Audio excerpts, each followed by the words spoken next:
आवाज नहीं आई भैया। बोलो संत रविदास जी महाराज की। बाबा साहब, बाबा साहेब, बाबा साहेब। आज के इस रेगड़ छात्रावास प्रबंध समिति जयपुर के तत्वाधान में आयोजित बाबा साहेब की मूर्ति अनावरण के इस कार्यक्रम में सर्वप्रथम मैं बाबा साहेब के श्री चरणों में अपना प्रणाम अर्पित करती हूँ और मैं दूसरा प्रणाम अर्पित करती हूँ मेरे सामने विराजमान मेरे देवतुल्य बुजुर्गों, उपस्थित मातृशक्ति, समाज की दशा व दिशा को बदलने वाले मेरे युवा भाई और बहन, आप सभी को मेरा प्रणाम। और यहाँ सामने मंच पर विराजमान आज के इस कार्यक्रम के मुख्य अतिथि आदरणीय योगेंद्र जी चांदोलिया साहब, अध्यक्षता कर रहे हैं रामकिशोर जी रैगड़ साहब और आदरणीय टीकाराम जी जूली साहब, नेता प्रतिपक्ष हमारे राजस्थान विधानसभा के। आज के इस कार्यक्रम में विराजमान राम सहाय जी वर्मा साहब, विधायक साहब, BL नवल साहब, लीलावती जी, तारा बेनीवाल जी, नाथूलाल जी, राम प्रकाश जी उदेनिया साहब, चेतन प्रकाश जी मंडावरिया साहब, यहाँ सक्करवाल जी साहब भी विराजमान है, आपको भी मेरा प्रणाम। साथ ही SN धोलकेडिया जी, सभी यहाँ पे विराजमान, आप सभी को मेरा नमन और प्रणाम।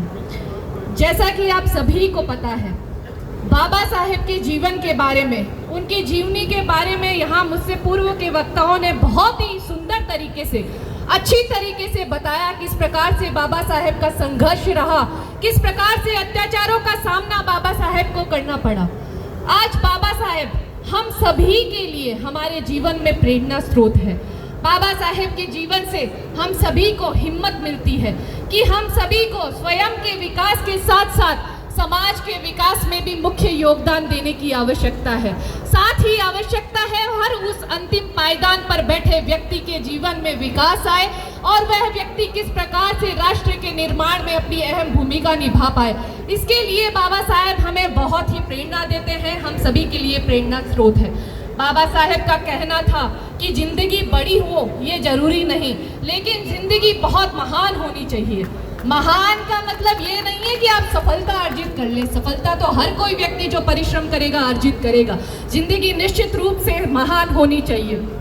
आज आप खुद सोच के देखिए बाबा साहेब की क्या परिस्थितियां रही होगी उस समय। एक ऐसा बालक जिसको कक्षा में बैठकर बाकी बच्चों के साथ पढ़ने नहीं दिया जाता था, बाकी बच्चों की जो पीने का घड़ा था उससे पानी पीने का अधिकार बाबा साहेब का पास नहीं था। ऐसे अनेक अत्याचार जो बाबा साहेब के जीवन में आए, उसके पश्चात भी उन्होंने शिक्षा को महत्वपूर्ण हथियार समझा।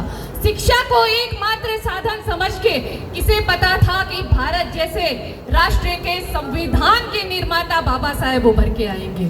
तो हम सभी के लिए बाबा साहेब सदैव से प्रेरणा स्रोत है, क्योंकि बाबा साहेब ने उस माहौल में भी रहते हुए 9 भाषाओं के जो ज्ञाता बने, 32 डिग्रियां बाबा साहेब के पास थे। लंदन स्कूल ऑफ इकोनॉमिक्स से बाबा साहेब के मेधावी छात्रों में से एक थे। साथ ही आप देखिए कोलंबिया विश्वविद्यालय के भी मेधावी छात्रों में से बाबा साहेब एक थे। विदेश जाकर भारतीय अर्थशास्त्र में PhD करने वाले प्रथम भारतीय भी बाबा साहेब थे। ऐसे ज्ञान बाबा साहेब में भरा पड़ा था। आज आप देखिए संविधान निर्माण की अति महत्वपूर्ण ड्राफ्टिंग कमेटी के सदस्य भी बाबा साहेब थे। और इससे महत्वपूर्ण बात, सबसे पढ़े लिखे अगर कोई व्यक्ति संविधान निर्माण की ड्राफ्टिंग कमेटी के थे तो वो बाबा साहेब डॉक्टर भीमराव अंबेडकर साहब थे।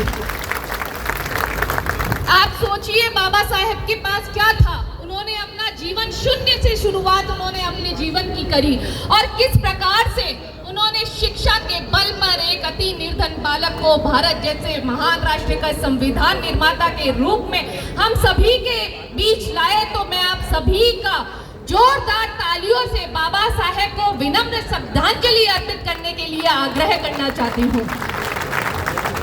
बाबा साहेब के जीवन से सभी को प्रेरणा मिलती है। मुझे प्रेरणा ये मिली है कि बाबा साहेब का जब देहावसान हुआ था तब 50,000 से अधिक पुस्तकें बाबा साहेब की लाइब्रेरी में हुआ करती थी। तो मेरा आप सभी से यही आग्रह रहेगा, इस छात्रावास के बच्चों से, यहाँ बहुत बच्चे विराजमान हैं, सभी से मेरा आग्रह रहेगा कि अच्छी शिक्षा अर्जित कीजिए, अपने माँ बाप का नाम तो रोशन कीजिए, समाज का नाम रोशन कीजिए, राष्ट्र के निर्माण में किस प्रकार से महत्वपूर्ण भूमिका निभाएं उसके ऊपर भी हमें विचार करना चाहिए, क्योंकि बाबा साहेब ने स्वयं कहा था कि शिक्षा वह शेरनी का दूध है जो जितना उसे पिएगा उतना ही वह दहाड़ेगा। अब कुछ लोगों की गलत धारणा भी बन रखी है कि बाबा साहब सिर्फ दलितों के नेता थे। बाबा साहब सिर्फ दलितों के नेता नहीं थे, उन्होंने महिलाओं के लिए किया, श्रमिकों के लिए किया। और बाबा साहब का तो ये मानना था कि किसी भी समाज की प्रगति का वह प्रमाण उस समाज में महिलाओं की स्थिति क्या है उससे वे नापते थे। आज आप देखिए, देश की आज़ादी का आधी आबादी महिलाओं की है, लेकिन महिलाओं की स्थिति क्या है? जब जिस जगह पे महिलाएं शिक्षित ही नहीं होगी तो आप बराबरी की बात कैसे करेंगे? लेकिन यह मुझे कहते हुए बहुत गर्व होता है कि अगर महिलाओं के अधिकारों की सच्ची बात किसी ने की है तो वो बाबा साहब डॉक्टर भीमराव अंबेडकर जी ने की थी। और बाबा साहब चाहते तो आराम से विदेश में अपना जीवन यापन कर सकते थे। बाबा साहब के पास इतनी डिग्रियां थी, अपने परिवार के साथ सुकून से रह सकते थे, लेकिन बाबा साहब ने यहीं रह के समाज में जो कुरीतियां थी, लोगों के प्रति जो अत्याचार हो रहे थे, किस प्रकार से उनको मिटाने का कार्य करने का असली मायने में किया तो वो बाबा साहब ने किया। एक मैं छोटा सा उदाहरण देती हूँ कि बाबा साहब की माँ उस समय बहुत बीमार थी। उस समय की बात है, कोई भी वैद्य बाबा साहब के घर पे नहीं आया उनके उपचार के लिए। तभी बाबा साहब ने ये ठान लिया था कि मेरी माँ तो शारीरिक रोग से मरी है, लेकिन इस समाज में जो मानसिक बीमारी है, मानसिक गंदगी है, उससे मैं समाज को मुक्त कराकर ही दम लूंगा।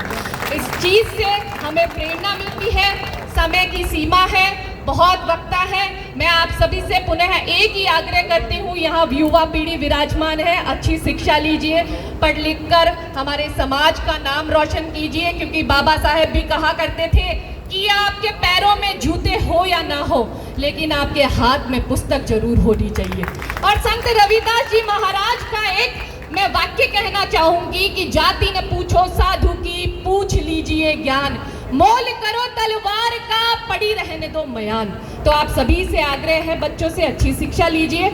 और एक अंतिम बात कह के अपनी बात को विराम दूंगी कि हमारे देश के प्रधानमंत्री आदरणीय नरेंद्र मोदी जी ने और हमारे राजस्थान के यशस्वी मुख्यमंत्री जी ने ऐसी अनेक स्कीम्स लेकर आए हैं जो दलित, शोषित, पीड़ित, वंचित व्यक्तियों के लिए हैं।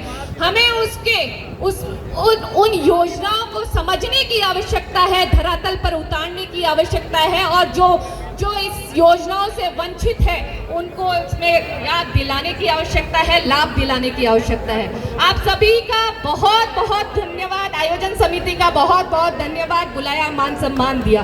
बोलो जय भीम, जय भीम, बाबा साहेब, बाबा साहेब। बहुत बहुत धन्यवाद आप सभी का।